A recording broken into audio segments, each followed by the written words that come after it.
একটা নগর স্থাপন করে।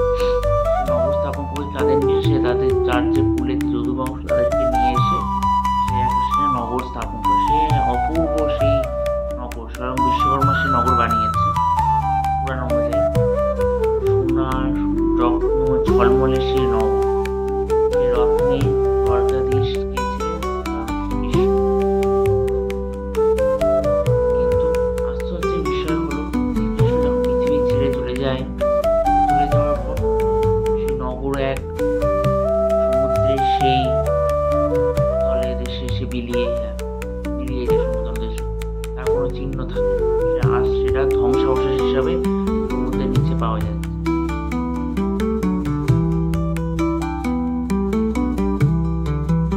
আমরা যদি একটু আজ প্রেজেন্ট টাইমের থেকে একটু পেছনে যাই, 1980 দশকে, আর বলছি 1980 কিন্তু 1918 দশকে গুজরাট উপকূলে সমুদ্রের নিচে অনুসন্ধান চালানোর চালিয়েছিল গবেষকরা। এক প্রাচীন কাঠামো তাদের চোখে পড়ে। সেই পাথরের যখন সমুদ্র পড়েছিল সেটা একটা কাহিনী আছে। যখন গবেষকরা যখন সমুদ্রের ধার দিয়ে, যখন আগে তো সমুদ্রে বাণিজ্য হতো, বড় বড় সেই জাহাজে করে যখন তারা যাচ্ছে, তখন মিলে একটা নোঙর ফেলেছে, সমুদ্রে মিলে নোঙরটা আটকে গেছে। সমুদ্রে মিলে নোঙরটা আটকে কি করে গবেষকরা আজকে যারা মাঝিতে মানে মাঝি জেলে যারা ছিল তাদেরকে সমুদ্রে নামতে পারে নোঙরটা ছাড়ানো যায়। তারা নামে গিয়ে তারা অবাস্তব হয়ে যায়। গবেষকদের বলে যে আপনারা আবার নিচে আসুন। তখন তারা নিচে গিয়ে দেখতে পায় সেই প্রাচীন কাঠামো।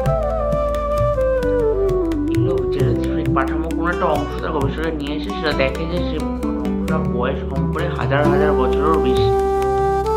কেউ মনে করে এগুলো কোনো প্রাচীন দ্বারকার সঙ্গে সম্পর্কিত, কেউ আবার মনে করে আবার সেটা কোনো গবেষক নিজে মন করা কাহিনী। এই নিয়ে আমরা আজকে দ্বন্দ্বের মধ্যে ঝুলছি যে আদৌ কি সত্যি ঘটনা? তাহলে শ্রীকৃষ্ণ কি সত্যি যে দ্বারকানগর স্থাপন করেছিল?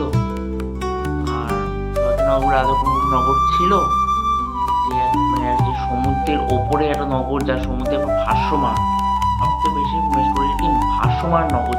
তখনও কি এরকম টেকনোলজি ছিল আজকের মতো এত উন্নত? আন্ডারওয়াটার যে মেট্রো, তখনও কি এরকম ওপর দিয়ে সমুদ্রে ভাসমান এরকম নগর স্থাপন করা যেত? তা কিন্তু আজকেও একটা অসম্ভব কাছে, ইন্ডিয়ার কাছে বিশেষ করে আশেপাশে নগর কিন্তু মানে কান্ট্রির ক্ষেত্রে সম্ভব বলে ইন্ডিয়ার ক্ষেত্রে একটা অবাস্তব এখন পর্যন্ত। তো আদৌ কিছু নগরটা ছিল? এই নিয়ে একটা চর্চার বিষয়। আমার নেক্সট ভিডিওতে এটা আমরা ফুল ডিটেলস আলোচনা করবো। নেক্সট ভিডিওর জন্য অবশ্যই লাইক কমেন্ট শেয়ার তো করে, চ্যানেলটাকে সাবস্ক্রাইব অবশ্যই করে রাখবেন যাতে নেক্সট ভিডিওর জন্য আপনারা রেডি থাকতে